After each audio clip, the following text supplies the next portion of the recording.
Je suis payée pour avoir l'impossible. Et l'impossible à ce moment-là, c'était de rentrer dans Kaboul. C'est comme ça. Si tu veux pas faire ça, tu fais un autre métier. C'est tout. En l'espace de 20 minutes, 2 avions ont percuté les prestigieuses tours jumelles du World Trade Center, donc dans le quartier de Wall Street, en plein jour, à 9h moins quart heure américaine. Les tours sont en feu, vous l'avez vu, pas de bilan pour l'instant. Au fil des jours, on comprend très vite que les Alliés vont bombarder Kaboul. Enfin bon, c'est là que ça va se passer. Donc évidemment, qu'est-ce qu'on se dit ? Il faut être à Kaboul. Attentat selon les télévisions américaines, selon un haut responsable américain également. Il y aurait eu, Le temps d'après était le très FBI, clair. On voit une mal prise comment un mec d'otage qui quelques minutes auparavant sur l'un des deux appareils. Ligne de fuite. Karen Lajon. L'addiction au terrain. J'ai 64 ans. Moi, je pensais travailler, enfin en tout cas être grand reporter jusqu'à 70 ans. Je suis en pleine forme, je sucre pas les fraises, enfin bref. Un documentaire de Tatiana Benamou, réalisé par Charlie Marcelet. L'année de mes 63 ans, j'ai fait 3 rotations en Ukraine, donc ça prouve que même tard et vieille, on peut continuer à aller sur des zones compliquées. Pour le podcast Profil sur Arte Radio.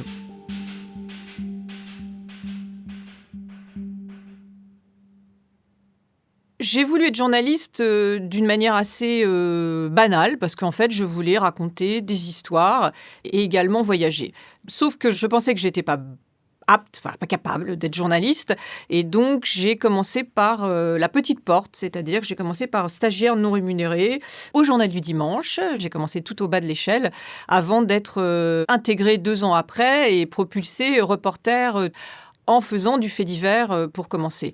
Mais j'ai fait des faits divers comme je voulais les faire. Et après, j'ai voulu faire la guerre avec un chef d'info à l'ancienne qui m'avait dit « Karen, il n'y a pas de filles qui feront la guerre. » Et j'ai fait la guerre, bien évidemment. Voilà. Donc, je me rends compte à l'époque que j'étais un peu dingue et un peu rebelle quand même. Après, mes amis vous diront que je me tire une balle dans le pied, que je ne suis pas du tout diplomate et que peut-être j'aurais dû être chef depuis longtemps si j'avais été un peu plus diplomate et tout. Moi, je réponds toujours que c'est une erreur parce que quand vous voulez quelque chose en tant que journaliste, à un moment donné, vous êtes obligé d'être diplomate. La question, c'est de savoir avec qui vous avez envie d'être diplomate. Moi, j'ai pas envie d'être diplomate avec mes supérieurs puisque dans la vie, je n'ai voulu que être grand reporter. L'élément déclencheur qui a fait que là, vraiment, je suis montée en puissance dans ma demande d'aller couvrir la guerre qui correspondait à la première guerre du Golfe. Le samedi, on faisait l'actu du jour et on nous dit qu'il y a un forcené qui tire sur tout le monde dans une banlieue. Donc, j'y vais avec un photographe à l'époque. On tapait à toutes les portes qui correspondaient à un angle possible pour pouvoir faire la photo. Parce que le but du jeu, c'était qu'il ait la photo du forcené à sa fenêtre. Voilà. Une jeune fille nous ouvre la porte, nous répond, et elle nous dit oui, bien sûr, et elle est très digne, très bien mise. Enfin, et je suis juste étonnée parce que l'appartement est vide. Et je trouve ça un peu bizarre. Et on passe devant une cuisine, il y a une cuisinière, et elle nous emmène dans la chambre de son enfant.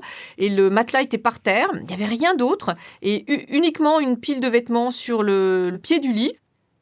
Je sais pas, je regarde ça, je me dis, mais qu'est-ce que c'est que ça ? Enfin, tout se met en branle dans ma tête, et en même temps, c'est pas mon sujet. Enfin bon, bref. C'est la dignité de cette jeune femme qui m'a émue, vraiment. J'ai trouvé que la situation de cette jeune femme extrêmement violente. J'ai reçu en pleine figure l'espèce de violence sociale à laquelle je n'ai pas l'habitude, puisque je suis une Parisienne, je vis dans Paris, j'ai été élevée à Paris, enfin, je ne viens pas d'un milieu riche, mais je viens d'un milieu privilégié, donc les banlieues sinistrées, je ne sais pas ce que c'est. Donc, il y a eu pour moi une violence et une injustice, et j'ai dit stop, je veux plus, je peux plus. Quand je suis sortie, je suis revenue à la rédaction, je suis allée voir mon chef d'info, Antoine, les faits divers, je veux plus les faire, je veux faire des zones de guerre. La guerre, pour moi, était le stade logique et compréhensible. Ça m'a semblé une douleur et une souffrance que je pouvais, en tout cas, moi, assimiler, comprendre et supporter. La guerre américaine en Afghanistan commence dans les cendres du 11 septembre 2001. À l'origine de l'attaque meurtrière, le groupe Al-Qaïda, dont le chef, Oussama Ben Laden, est caché par les talibans au pouvoir à Kaboul. C'est l'attaque du 11 septembre. Ben Laden fait envoyer ses avions sur les tours jumelles du World Trade Center. Et je suis en vacances, mais comme je suis complètement névrosée, donc je suis devant CNN. Regarder CNN, ça me détend. Voilà, c'est chacun son truc. Il y en a qui vont dire « Ah bah, dis donc, elle est folle, elle décroche jamais, machin ». De toute façon, je n'aime pas les vacances. Et quand je pars en vacances, je fais du reportage et là, ça me plaît. Et à mon grand désespoir, on envoie quelqu'un d'autre à New York. Je râle, enfin bon, bref, j'ai l'impression de rater l'événement du siècle. Et c'est un événement, c'est l'événement du siècle. Ces opérations très ciblées sont destinées à empêcher qu'on utilise l'Afghanistan comme base arrière du terrorisme et à démanteler les infrastructures militaires du régime taliban. Au début, on ne comprend pas que ça va se passer autre part qu'à New York. Et la semaine qui suit, on comprend que les Alliés vont bombarder Kaboul. Enfin bon, c'est là que ça va se passer. Donc évidemment, on se dit, il faut être à Kaboul. Voilà. Et personne ne rentre à Kaboul. Le pays est entièrement fermé. Il y a des journalistes absolument partout, de 5000 journalistes qui attendent à toutes les frontières de l'Afghanistan. Donc je pars pour plusieurs semaines, en l'occurrence à Peshawar, au Pakistan. Et donc je suis avec mon fixeur, je fais des histoires en attendant, on tournicote et tout, et je rencontre 2 jeunes qui me disent « Ah bah tiens, on rentre de Kaboul ». Je dis « Comment ça, vous rentrez de Kaboul ?»« Oui, on passe par le chemin des clandestins et tout ça. » Donc j'en parle le soir avec le chef d'info que j'avais à l'époque, qui me dit « Non ». Bon, j'écoute même pas parce que je suis sûre d'être dans mon bon droit. Lui, visiblement, c'est un petit fonctionnaire de l'information. Il pensait pas comme moi. Bon, voilà. Il m'a même pas demandé ah bon, mais ça se passerait comment. Là, je comprendrais. Mais là, c'était un non catégorique. Tu ne discutes pas, tu obéis à mes ordres. Et donc, je discute un peu avec ces 2 jeunes hommes qui me demandent beaucoup d'argent. Donc, je leur dis non. Mais par contre, l'idée reste. On parle de ça avec mon fixeur à l'époque. Ça vient du mot anglais to fix qui veut dire régler les choses. Donc, c'est la personne qui va vous aider à rencontrer toutes les personnes dont vous avez besoin pour fabriquer un reportage. Donc, il me trouve quelqu'un, un monsieur, qui parle russe. Malheureusement, moi, je ne parle pas russe. Enfin, on ne parle pas de langue commune. C'est un ancien officier des services de renseignement afghans. Donc, il a de la bouteille et surtout, il est très patriotique et il veut que les talibans dégagent de son pays. Il me demande $100 par jour. Là, je comprends que j'ai affaire à quelqu'un de sérieux, qui ne le fait pas pour l'argent et que je vais être d'entre 2 bonnes mains. Je suis honnête, je suis très compétitive comme fille et je voulais être la première. Donc l'important, c'était d'aller là-bas le plus vite possible. Donc il faut réfléchir très très vite. Et donc l'évidence, c'est qu'il faut que je me déguise en afghane. Sa femme me procure une burqa, le pantalon qui va en dessous, les sandales. Enfin bon, bref, je m'habille comme une Afghane. Et le lendemain matin, on part et je me revois franchir le seuil de la porte et m'étaler de tout mon long parce qu'évidemment, je ne sais pas marcher avec une burqa. Donc, ça commençait pas très, très bien. Mais bon, voilà, je me dis, OK, on y va. Et je n'avais gardé que mon passeport et ma carte de presse et un carnet avec un stylo quand même, au cas où, parce qu'on ne me prenne pas pour une espionne. Mais j'avais mis ça dans mon soutien-gorge. En réalité, je n'avais pas de souci à me faire parce que nous avons traversé la frontière donc pakistano-afghane à pied. Je tenais la main du petit garçon de mon fixeur. J'étais censée être sa maman. Et là, je me suis rendu compte qu'une femme en burqa, elle était invisible. Personne ne me regardait. On est invisible au regard masculin. Et on est passé de l'autre côté à pied. Là, on a pris un premier taxi. On a pris 2 ou 3 taxis, si mes souvenirs sont bons. Là, j'ai commencé à me dire oula, dans quoi je me suis embarquée? Parce que je trouvais que le chauffeur de taxi me regardait bizarrement, alors que j'étais derrière mon voile. Donc, mais je commençais à psychoter. Enfin, je commençais à réaliser un peu ce que je faisais. Parce que j'ai toujours un peu de mal à réaliser ce que je fais. Soit je me faisais tuer, au pire, soit je risquais la prison. Et dans ma petite tête, c'était surtout je vais rater mon papier. Il y avait un petit côté comme ça aussi. Bon, bon an, mal an, c'est long à l'époque, c'était 8 heures de route. On est passé par Djelalabad où là, les talibans étaient tous dans des pick-up en train de tirer à la calache. Je me suis dit de plus en plus, mais qu'est-ce que j'ai fait? Dans quoi je me suis embarquée? Enfin là, j'ai vraiment flippé parce que on était tout seuls, quoi. Vers qui je vais me tourner s'il m'arrive quelque chose? Vers personne, hein. Bref, nous avons continué.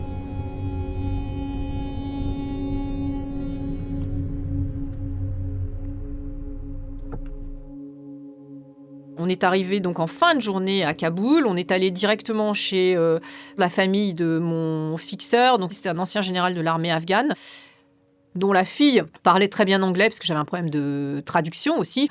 Parce que c'est bien joli d'aller dans un endroit, mais si je ramène rien, Bah, tu parles d'un scoop, hein.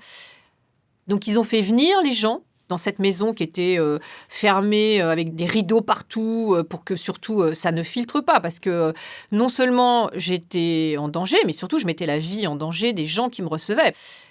Ils risquaient vraiment très très gros. Et je suis repartie le lendemain en fin de journée ou le surlendemain, je me souviens même plus.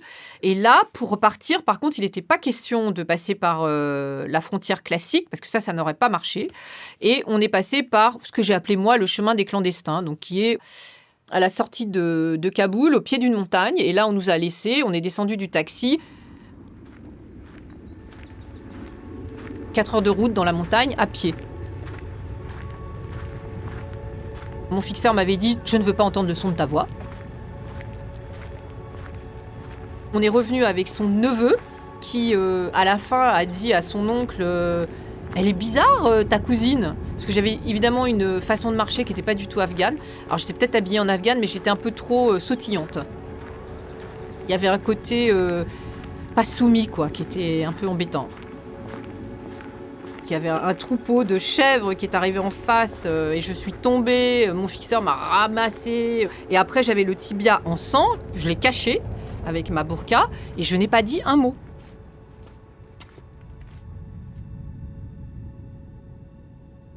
Si la moindre personne se doutait qu'il était flanqué d'une personne qui n'a rien à faire dans ces territoires, c'était dangereux pour lui et pour moi. Enfin, c'est une question de survie, quoi. J'ai vu les trafiquants de drogue, les trafiquants d'armes, toute une vie parallèle qui passe par là, où personne n'a accès. Aucun occidental se balade là, quoi. Enfin, occidental, journaliste, enfin, personne. Et là, j'ai une altercation avec mon rédacteur en chef qui prenait jamais le temps de m'appeler. Je vois qu'il m'a appelé 40 000 fois. Et quand je l'appelle, je lui dis bon, bah écoute, c'est bon, c'est dans les tuyaux. J'ai réussi à rentrer à Kaboul. On va pouvoir faire un papier pour dimanche. Et il a cette phrase extraordinaire. Il me dit j'en ai rien à foutre que tu sois allée à Kaboul, Karen, tu m'as désobéi. Et donc, je lui ai raccroché au nez. Et en fait, j'ai été estomaquée. Sa bêtise était abyssale, mais vraiment abyssale. Il aurait dû me dire « Écoute, Karen, tu fais chier, on t'avait dit de pas y aller, mais écoute, félicitations. » C'est ça qu'il fallait faire. L'autre, il est resté campé sur ses positions de petit chef stupide qui n'aurait jamais dû être journaliste. Enfin, ce monsieur n'avait rien à faire dans la presse de toutes les façons. Et je fais mon premier papier, un premier jet, qui est nul. Franchement, une bouse. Il n'y a pas d'autre mot, une bouse. J'ai été écrasée par cette aventure. Donc, j'ai refait, évidemment, mon papier. Et donc, j'ai fait un scoop mondial. La seule journaliste au monde à être entrée dans Kaboul 10 jours avant les frappes.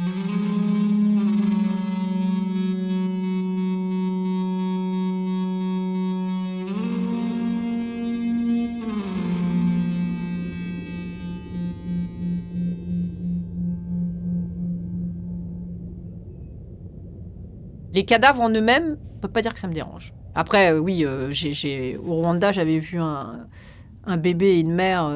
La mère avait été violée, le bébé avait été haché avec une batte de baseball, il y avait de la cervelle partout. À 6 heures du matin, bon, ok. Et là, je suis restée avec 3 jours, l'odeur de la mort dans le nez, je ne pouvais rien manger, j'avais cette odeur-là, ça s'était rentré dans mes narines, parce que ça a une odeur. Je garde un souvenir très net de cette femme et de ce bébé, alors que j'en ai vu d'autres après. Ça ne m'a pas perturbée. C'était le reste, entre guillemets, des massacres, en fait, hein, parce qu'on n'a pas pu voir les massacres. On découvrait au fur et à mesure l'étendue des massacres. Donc, non, ce qui me déstabilise, oui, c'est quand j'ai connu quelqu'un qui, après, j'apprends qu'il est mort. Instantanément, clac, t'étais mort. Oh, ça, c'est assez sidérant, quoi. Je préfère ne pas y penser, en fait. J'aime pas trop penser à ça. Je fais toujours cette comparaison avec un chirurgien. Un chirurgien, il ne peut pas tomber dans les pommes quand il est en train de travailler dans les entrailles de quelqu'un.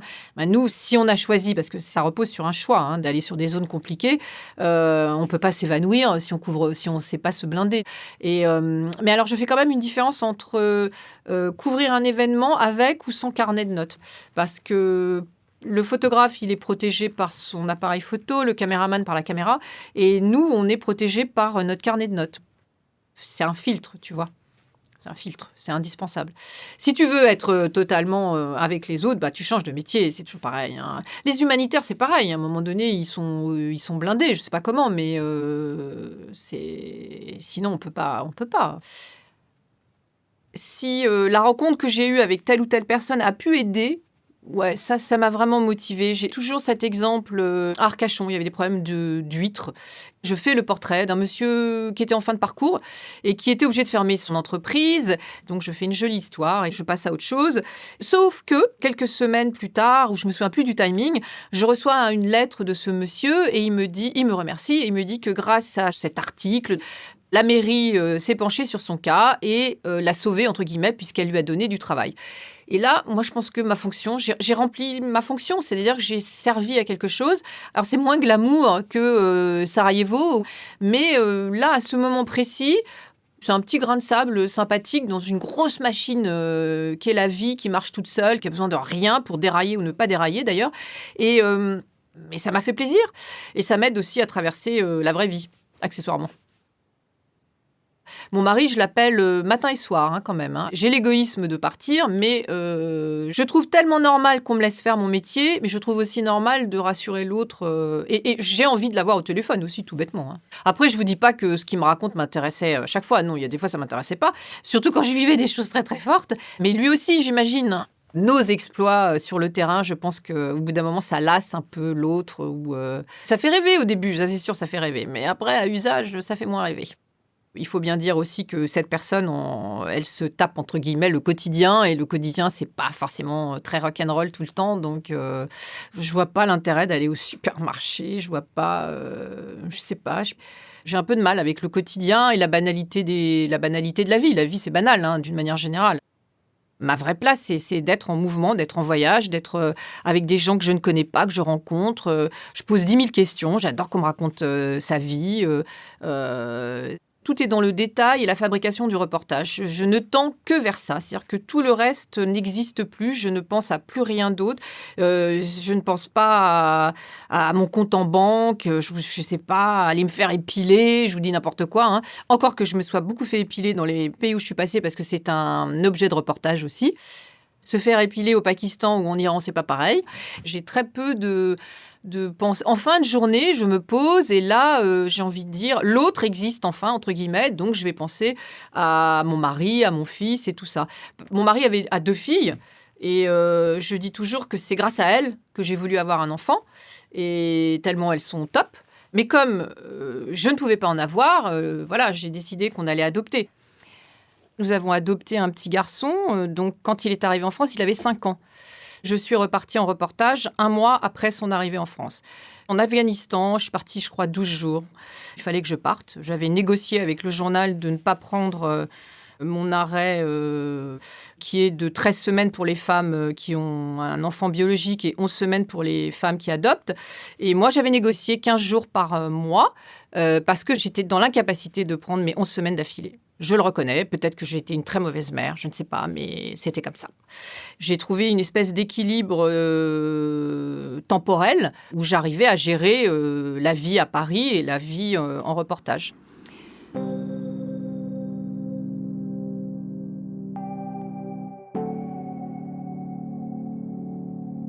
Après, on a tous nos névroses. Hein. Moi, je pense que c'est quand même un métier de névrosé. Ma névrose, c'est de partir tout le temps et d'aller rencontrer des gens qui souffrent et ensuite transmettre. Ça, c'est ma névrose. Mais j'ai plutôt tendance à pas raconter. Ça, c'est un reproche qu'on m'a fait en famille. Toutes les zones de guerre, je me suis jamais allongée en disant j'ai fait des cauchemars et tout ça. Non. J'ai fait 20 ans de psychanalyse, donc je me cache pas de là-dessus. Hein. C'est plus un exercice intellectuel et qui, de temps en temps, c'est des gens quand même compétents et qui ont des clés que moi, je n'ai pas sur ce qui peut m'arriver ou ce que je peux ressentir et qui fait que je me dis « Ah bah oui, tiens, j'aurais dû y penser. » Et voilà. Ah bah du coup, ça va beaucoup mieux.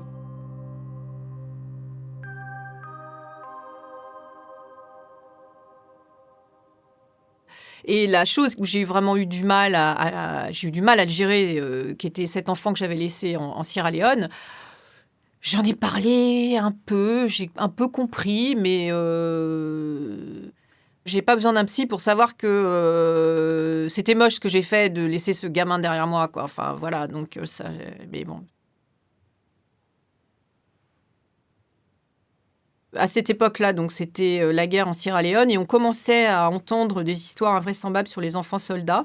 Il n'y avait pas eu encore de vrais reportages sur la question. Je vais donc à Freetown. Bon, c'est assez compliqué pour aller là-bas, mais je bénéficie de l'hélicoptère de la BBC, parce que la BBC a les moyens, puisqu'on allait voir le même orphelinat où on nous avait dit qu'il y avait des enfants soldats. On nous présente des enfants, et notamment un petit garçon de 12 ans qui s'appelle Civilian, mais c'était pas son vrai nom, mais c'est comme ça qu'il a demandé d'être présenté. Et la BBC fait son truc, on pose des questions et tout. Ils mettent énormément en scène la Bible, donc voilà, bon. Et après, ils s'en vont. Puis après, il me regarde très sérieusement, il me dit « Bon, dis-moi, qu'est-ce que tu veux savoir ?» Et là, je reste un peu interloquée, et là, on est rentré dans le dur. Et on est donc rentré dans sa vie d'enfant soldat, le fait qu'il avait tué son grand-père, enfin des choses totalement horribles, invérifiables. Et donc je reste scotchée. Qu'est-ce que je vais faire de ce témoignage ? Je suis incapable de le vérifier. Je n'ai que le propos de ce jeune homme qui, ça se trouve, me raconte n'importe quoi. Je reste peut-être 2 heures encore avec lui, le pasteur qui tenait l'orphelinat, qui me dit si vous voulez assister au repas des enfants. Alors j'assiste au repas des enfants et je m'aperçois qu'il n'est pas là. Civilian, il a disparu, je le vois pas. Alors je me dis tiens, c'est bizarre et tout. Puis il est temps de partir parce qu'il y avait un couvre-feu. Et donc je dis au revoir à tout le monde, aux enfants. Et puis je ne le vois pas. Donc je me dis j'ai fait un transfert. T'es complètement idiote, ma pauvre. Qu'est-ce que tu t'es imaginé ? Et dans l'absolu, qu'est-ce que je m'étais imaginé de toute façon ? Je m'étais attachée à lui de manière invraisemblable. Et donc je retourne vers le taxi qui nous attendait. Au moment où je rentre dans le taxi, je me retourne quand même. Il est là. Et il est perché sur un rocher. Et il me fait des signes. J'étais, je n'ai même pas l'idée de retourner vers lui. Et bref, et je rentre à l'hôtel et ça me travaille. Et le lendemain, j'hésite, je me dis qu'est-ce que je fais ? J'y retourne et puis les raisons du non l'emportent. D'abord, comment je peux le sortir du pays ? Enfin bref, et du coup, je suis partie en me disant que j'ai abandonné cet enfant. Et voilà, avant, je pouvais pas en parler sans pleurer. Maintenant, j'en parle, je ne pleure plus, c'est déjà un progrès. Mais c'était moche ce que j'ai fait, quoi. Parce que j'aurais pu au moins, je sais pas, garder le lien et essayer j'aurais pu faire quelque chose, quoi. Là, je suis partie avec mon histoire. Ah, j'étais contente, j'avais une très bonne histoire sur les enfants soldats, mais bon. Humainement parlant, j'étais pas à la hauteur. Voilà, non.